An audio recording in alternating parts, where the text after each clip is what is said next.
Ramadan ni wọ́n ń bọ̀ yìí èmi wá béèrè yìí pé ní àáfàá wo ni ó sọ̀rọ̀ nípa ẹkọ́nọ́mì Nàìjíríà, àáfàá wo nínú àwẹ̀ yìí ni ó sọ̀rọ̀ nípa ní marital problem.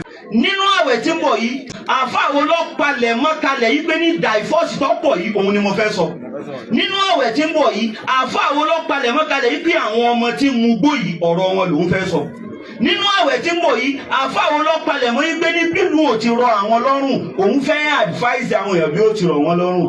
Kálukú ń palẹ̀ mọ́ bí ó ti fèsì, bí ó ti sọ̀rọ̀ yàkà. Àwọn tí wọ́n wá láìkì dírámà inú wọn mọ̀ wá dùn yìí pé a tún wo fíìmù nínú àwẹ̀ yìí.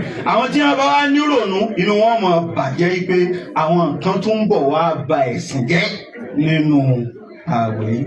Tèmi ni yìí pé ẹ wọ́ọ̀tì dáadáa kẹ́ ẹ tó tẹ̀lé àáfàá kankan àti nínú àwẹ̀ o àti lẹ́yìn àwẹ̀.